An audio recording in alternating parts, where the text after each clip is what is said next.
From the time of the church's beginning, believers down through the centuries have offered many defenses of the central tenet of Christian apologetics, the historicity of Jesus' resurrection from the dead. It is not surprising, therefore, to find knowledgeable Muslim efforts that attempt to counter this essential message, usually by offering more general responses to these Christian approaches. In this essay, I will address what are perhaps the two most common sorts of Muslim critiques of the resurrection. Perhaps most frequently, the rather immediate response is to point out many perceived contradictions, conundrums, inconsistencies, and copyist errors, both in the New Testament records themselves, as well as in the almost 6,000 existing Greek manuscripts. These objections are directed towards the New Testament text itself, in addition to differences in the myriad manuscript copies, or even to problems with what Christians hold to be the best and most commonly utilized of the contemporary translations. The second path taken habitually by Muslim apologists is to address directly the historical center of the Christian gospel claim, both that Jesus died by Roman crucifixion and that he was raised from the dead and appeared in a bodily manner just a short time later. Though we will make an effort to keep these two responses at least somewhat separate, these paths often coalesce for Muslims into a very similar or even the same point. Besides citing the Quran itself, the New Testament's apparent inconsistencies may be seen as perhaps the most common avenue to invalidating the Christian gospel claims. We will respond to each of these critiques in as much detail as possible in a single essay, though we of necessity will have to be satisfied with hints or suggested outlines due to the large volume of information here. Now, a lot of you know that when I argue for the resurrection, I always use what I call the minimal effects argument. I'm not going to go into any kind of detail here, but I'd like to read one paragraph of definition of this argument because it'll come up later in the paper. Each event had to be established. This is how the minimal effects argument works. Each event had to be established by more than adequate scholarly evidence, and usually by several critically ascertained independent lines of argumentation. Additionally, the vast majority of contemporary scholars in relevant fields had to acknowledge the historicity of the occurrence, these other facts. Of the two criteria, I've always held that the first one is by far the most crucial, especially since this initial requirement is the one that actually establishes the historicity of the event. Besides, the acclamation of scholarly opinion may be mistaken, or it could change. All right, so I'm suggesting the use of a method that says, on a thesis that says the Bible is the Word of God, the view I hold, and is inspired, we have a resurrection. But critics who think they can get out of it by saying, no, I think there's problems with the text and everything else, I'm saying if they're scholars, not just somebody shooting from the hip, but if they're scholars, they're going to concede a body of data, and they've still got a resurrection to deal with. So either way, they've got issues. All right, contradictions and discrepancies in the New Testament accounts? Question mark. When responding to questions, perhaps even the strongest and most common tradition within Islamic apologetics is to discount the New Testament writings by pointing out what are considered to be highly corrupted textual copies as they were duplicated down through the ages. We are not referring so much here to the factual or other claims made by the individual authors themselves, the New Testament authors, but more commonly to the many acknowledged variant readings that have accumulated through the years during the copying process. It has often been pointed out that the nature of this initial Muslim claim often sounds very odd indeed, especially to those who are acquainted with the actual particulars. Christians have acknowledged freely for over 200 years that there are many alternative readings in the New Testament. For example, Norman Geisler and William Nix, in their standard textbook on this general subject, published by conservative Moody Press, addressed this subject almost 50 years ago. These authors reported, almost without comment, that of the more than 5,000 Greek New Testament manuscripts that have been discovered up until that time, there were more than 200,000 variant readings in existence 50 years ago. The authors added the comment that, quote, this figure will no doubt increase in the future as more manuscripts are discovered, end quote. Their prediction, of course, proved to be the case, as the number of newly discovered Greek manuscripts has grown to almost 6,000, with the number of variants being placed presently at some 200,000 to 300,000. And by the way, that citation, 200,000 to 300,000, is a reference to none other than Bart Ehrman in his New Testament introduction. Some scholars have estimated an even higher number of variant readings in the copies. The point to be made clearly here is not only that the Muslim charges are largely already acknowledged by Christian scholars, at least in principle, but further, these variant numbers do not trouble these scholars at all, do not trouble Christian scholars at all, due to these same variations paradoxically being among the best indicators that allow the text to be reconstructed to a high degree. This general textual accuracy is even recognized by non-Christian scholars like Bart Ehrman, as well as under other skeptical New Testament specialists. And here I cite Bart Ehrman, Helmut Kirster of Harvard, and John A.T. Robinson in his little book, Can We Trust the New Testament? But there are other aspects to these Muslim responses as well. The objections often indicate an almost complete misunderstanding of the subject altogether, even to an embarrassing degree, and in areas that have nothing to do with the truth of Christianity. One of the best examples of this tendency is manifest repeatedly in the writings of Ahmed Deedat, especially since he has more or less become the specific influential pattern for other Muslim apologists. For instance, discussing what he terms, quote, the extravagant and conflicting claims of the Jews and the Christians, end quote, an initial example provided by Deedat in his self-incriminating charge, he charges that the New International Version, quote, unceremoniously expunged, end quote, the according to on the title of each of the Gospels. Apparently viewing this as a problem, indicating that Christians changed their text almost on a whim. Yet he seems to be unaware that these words, as well as each of the four authors' names, did not at all originally appear or circulate in any of the original Gospels. So how could it be that any kind of a problem whatsoever? Who or what is this criticism aimed at? Another instance of severe confusion is provided by Deedat when he states assuredly that, quote, the Gospels, any Christian author will confirm, were first penned decades and centuries after Jesus. Close quote. Actually, not a single Christian scholar, liberal or conservative, will date the first writing of the Gospels to centuries after Jesus. There's an absolutely huge difference between the Gospels being written decades and the Gospels being written centuries after Jesus. At best, even if someone were inclined to allow that Deedat is simply confused here, thinking that this is an accurate statement, in factual terms, it is totally mistaken. So what is the issue here? Could it possibly be the case that he apparently thinks that the figure of 5,000 extant New Testament manuscripts represents original texts, as he calls them? He calls the 5,000 original texts. He seems to miss that the later texts are only copies of the originals. But these examples are not the only embarrassing claims. In another book, Deedat charges that the early church, with choosing just the four Gospels, Matthew, Mark, Luke, and John, quote, out of over 4,000 differing manuscripts the Christians boast about. Why did you only choose four out of the 4,000 copies we have? I'm not even sure how to respond. It's like, if I knew what you were asking, I might be able to help.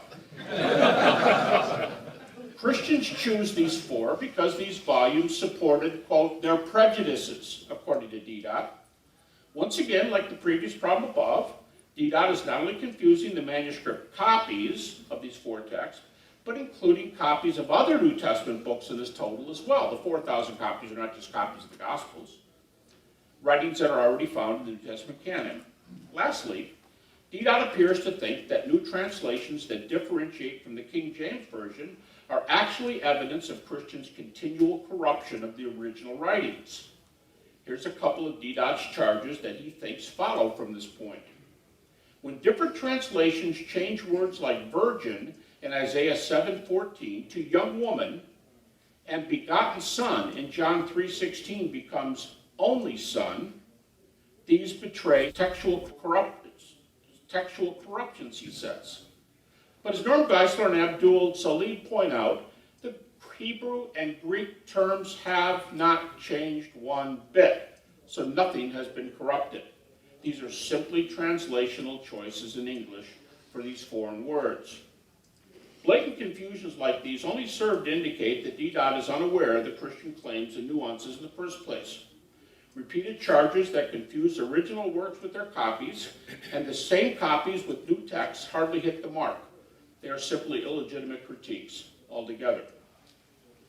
There's also the claim that the authors of the original writings themselves, or later Christians, often contradicted themselves or each other, with several specific examples being given. He also gives examples of what he thinks are New Testament problems with the actual New Testament text.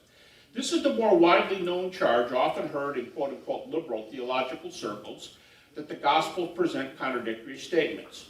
Many substantial and detailed responses have been made to these charges on a case-by-case basis, and we are, of course, unable to duplicate these efforts in the space allotted here. But examples are easy enough to locate, even specifically directed to the Gospel accounts of Jesus' resurrection appearances. So I provide two lists here in the endnotes. One are books like Geisler and Howe and Leeson Archer that deal with Bible difficulties, and a second one that offer publications based on supposed contradictions in the crucifixion and resurrection accounts specifically. We will limit ourselves here to one specific example that can be treated more quickly.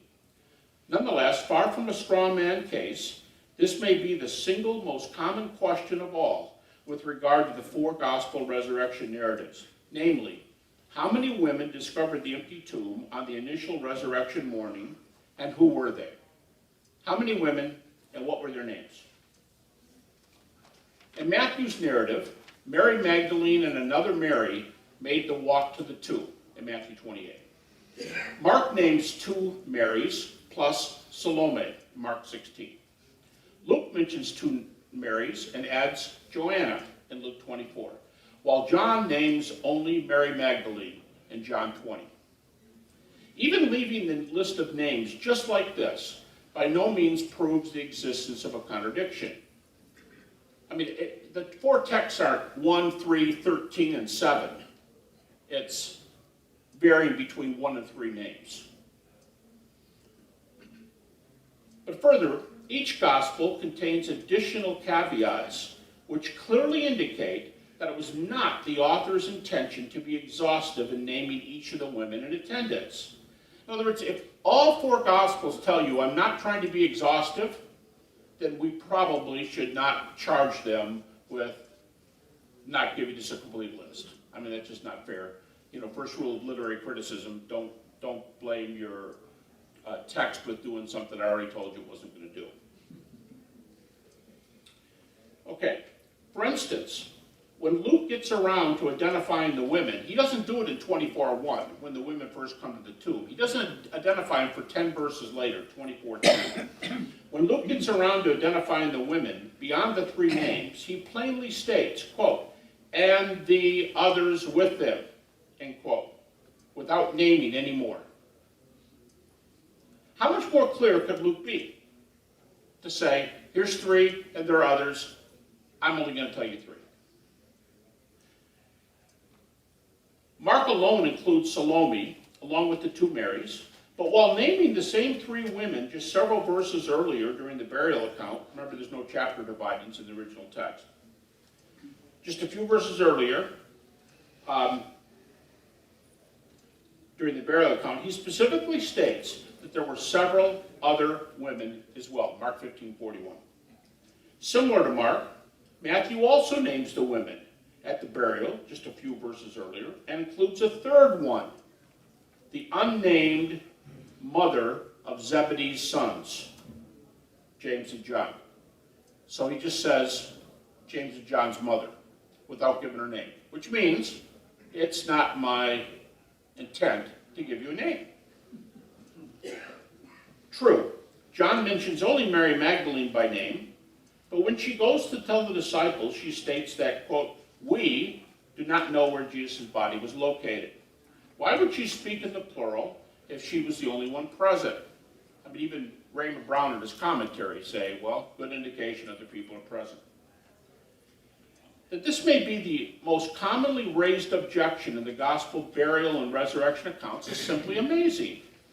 Each of the four writers either explicitly or implicitly acknowledges the presence of one or more additional unnamed women. Combined with the normal rule of literary criticism not to blame an author for something that they never intended to do in the first place, there's no conflict between the lists of women from one gospel account to the next.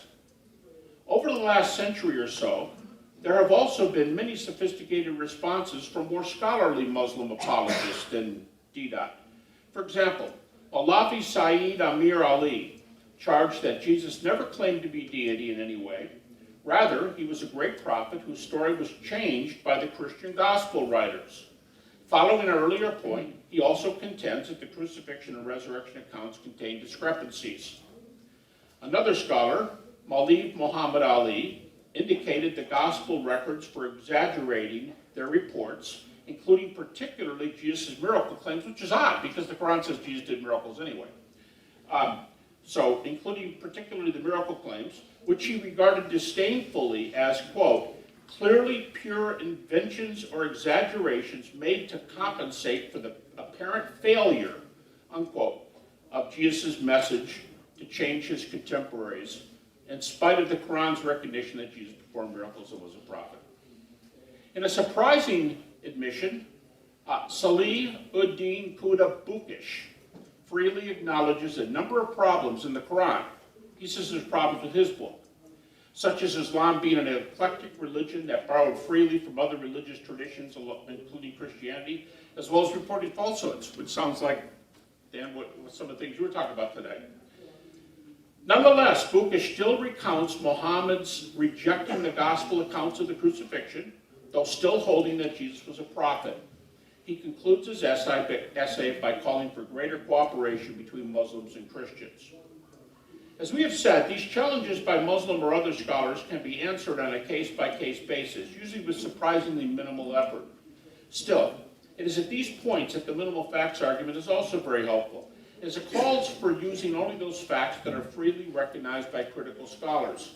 Since these data admittedly meet the demands of historicity, the charges of discrepancies in disputed areas can be tabled until the force of the commonly held facts are entertained. After all, if these well-grounded details are sufficient in themselves to establish the crucifixion and even the resurrection as historical events, then disagreements in other areas are simply beside the point of whether these events themselves occurred. All right, I'm going to move to the death and resurrection of Jesus. At the outset, it should be noted that according to the teaching of the Quran and Islam as a whole, Jesus, or Isa, is a very important lofty figure, one of the most exalted of the Muslim prophets. Jesus is often included in a list of well-known Jewish prophets, surahs 2, 6, and 42. Jesus is also referred to as virgin-born, surahs 3 and 19, and as the Jewish Messiah, surahs 3, 4, 5, 6. He was also sinless, surah 19, and performed miracles during his ministry, surahs 3 and 5. Of course, he's not believed to be the Son of God in any sense of deity, surahs 4, 5, and 19, and Allah alone is God, surahs 3, 4, 5, rather than a trinity of beings. Again, surahs 4, 5. When it comes to the crucifixion, Muslims almost always agree that Jesus did not die by crucifixion.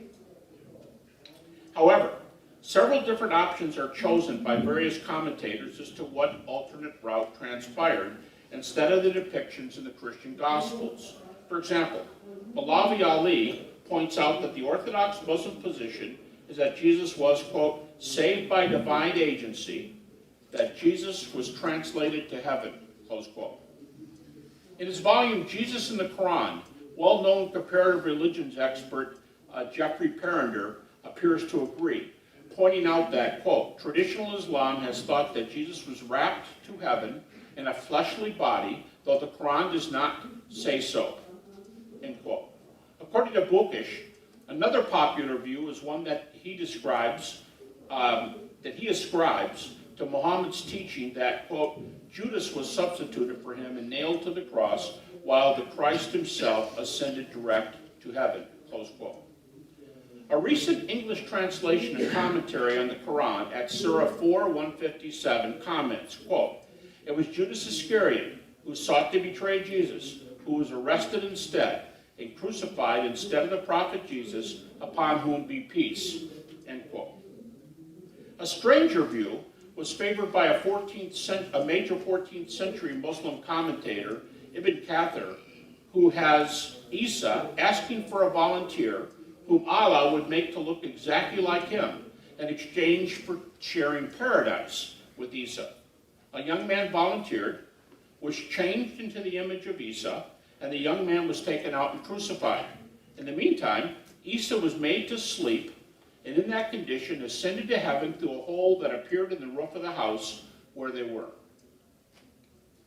Deedat prefers to cite the Gospels except when he disagrees with them, so it is difficult to know precisely which option he holds. However, he is clear that whatever happened, Jesus definitely did not die by crucifixion. He may have been crucified, but he didn't die by crucifixion. Yet Deedat seems to leave open the option as to whether Jesus was at least initially crucified without dying from this method of execution. He concludes his small book with the affirmation of the bottom line. He said, the one thing I'm sure of, I believe the Quran, Surah 4:157, that Jesus had not died by crucifixion, but only appeared that way. However, quite enigmatically, the very next verse in the Quran, 4:158, states that Allah took Jesus up to himself. Similar teachings are affirmed elsewhere. Allah is causing Jesus to ascend to him, 3:55. Jesus would die and be raised again, Surah 19:33 and 34. What do these intriguing texts indicate? Perrinder cites Muslim authority Badawi to point out that Muslim commentaries have differed on the interpretation of these latter texts concerning Jesus ascending or being taken up to heaven as well. Some Muslims even thought that Jesus was raised to heaven bodily, only to be sent back to earth 7 days after his ascension in order to commission his disciples, afterwards being taken up to heaven again. Perrinder comments further that the New Testament accounts of Jesus' ascension seem to be in view here. But he notes specifically that on the view that Jesus returned to earth 7 days later in order to send forth his disciples, as in the Gospels, quote, this is Perrinder, quote, the parallel is rather with the resurrection appearances of the Gospel. In other words, they seem to be borrowing the story as far as they can go from the New Testament Gospel resurrection accounts. Perrinder continues, these are not mentioned in the Quran, but they are not denied, and they agree with the common interpretation, close quote. Going further, Perrinder cites medieval Muslim authorities, Bukhari and Badawi, who note another traditional Muslim interpretation that Jesus will return someday to restore Allah's order in the world, citing Quranic texts concerning Jesus' exaltation and eschatological significance, such as Surahs 3, 4, and especially the intriguing text in 43:61. Incredibly, the English translation and commentary of the Quran, mentioned earlier at 43:61, reads, the commentary in this reads, and the second coming of Jesus will be a sign of the hour, end quote.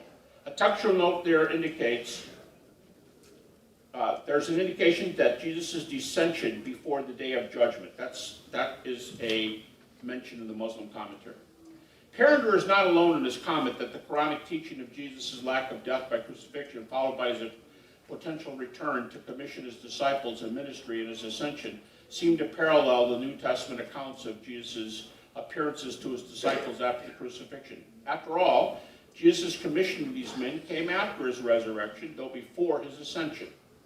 Another Muslim specialist, Donald Rickards, contended that the meaning of Surah 4:157 is not to deny Jesus' death by crucifixion, but to assert that such did not come from human hands. In the context of Allah's sovereignty, the verse is said to point out that Jesus did die by crucifixion, but Allah's will rather than by human will. Further, Rickards points out in the Quran, Jesus or Isa predicted his own resurrection ahead of time in Surah 19, with Allah confirming that Jesus' resurrection would occur, Surahs 3, 4, and 5. Granted, Rickards' interpretation is not a normal angle on this particular Quranic text, but it's intriguing nonetheless. Moreover, texts such as Surah 19:33 that do refer to Jesus' death must also be explained. While the majority of commentators place his death in the end times, after Jesus returns, the view that it happened at the crucifixion needs to at least be considered. Further, whatever is concluded regarding Jesus' crucifixion, the issue of his resurrection and ascension are also keys here, especially given the various options among even Muslim interpreters.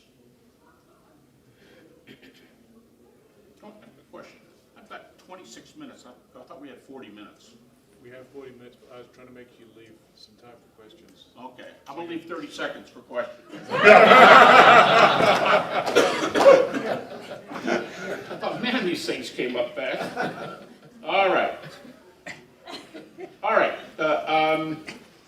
It's because I didn't introduce you right, isn't it?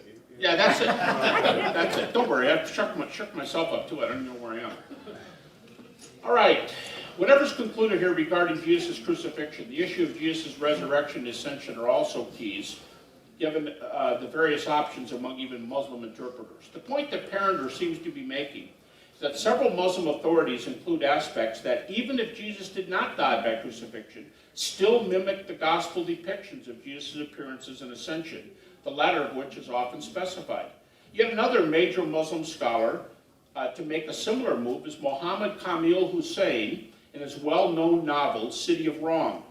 After the verdict had been rendered to crucify Jesus, while Jesus waited in prison, he sent word to his disciples that he would meet them later in Galilee after 3 days.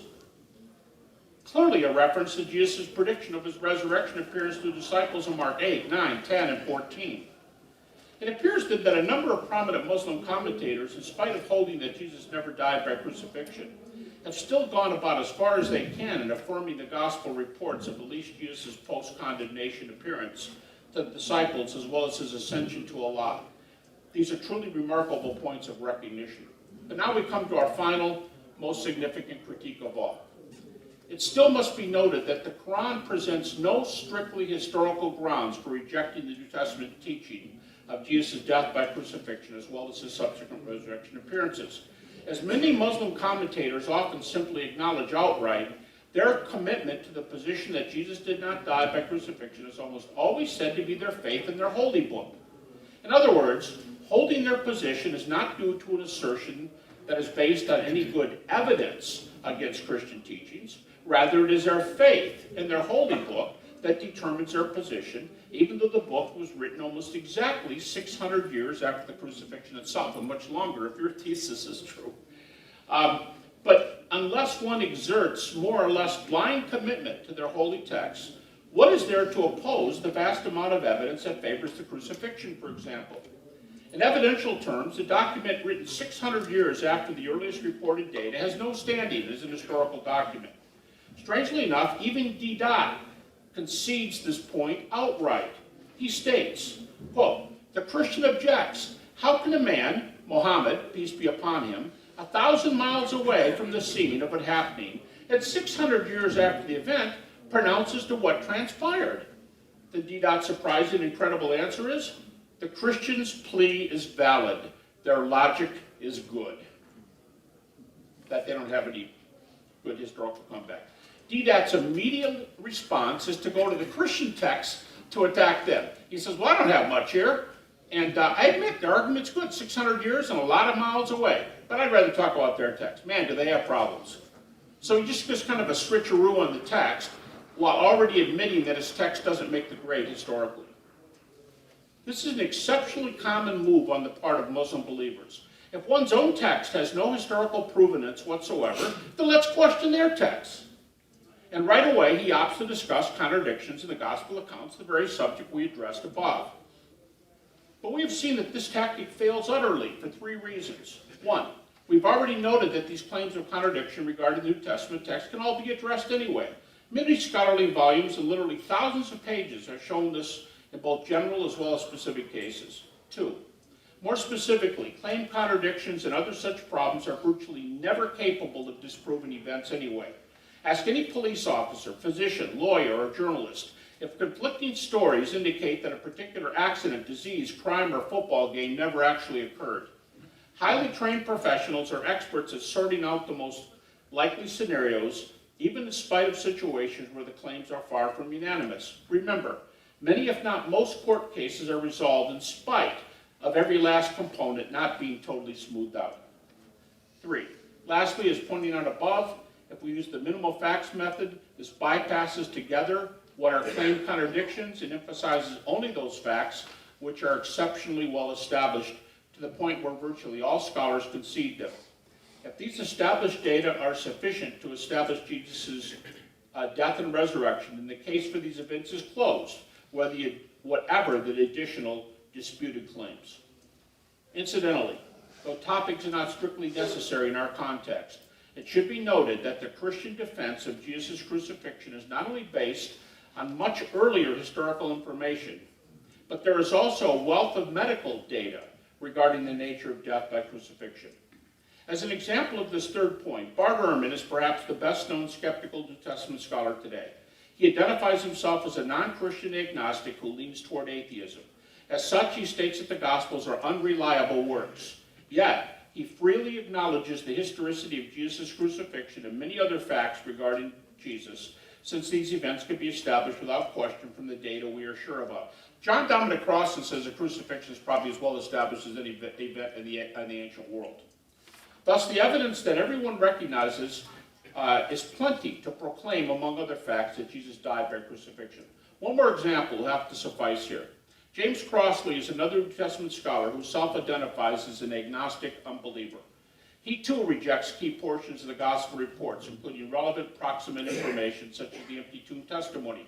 Yet his position does not stop him from acknowledging all sorts of historical facts. We dialogued recently. The topic was, did the minimal facts support the resurrection of Jesus? He acknowledged every single one of my facts without question. And then he told the moderator, not only do I accept the facts, they're the best established facts of the New Testament. It should be clear from these examples that even when unbelieving scholars think the Gospels are untrustworthy and unreliable, this fails to preclude their arriving at the truth of many specific historical facts contained in Scripture. After all, the books in our libraries are fallible, but we utilize them regularly for good information. Therefore, even the first view of apparent contradictions and other problems does not eliminate the second position. Similarly, neither do Muslim objections to the Gospel discount our ability to determine accurate historical data. This is even more the case when, as we have said above, such claims and discrepancies can themselves be refuted on a case-by-case basis anyway. Conclusion, just one page.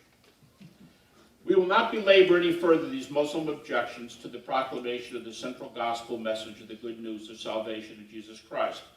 In this essay, we are primarily concerned with what are probably the two most typical Muslim challenges to the truth of the Christian message.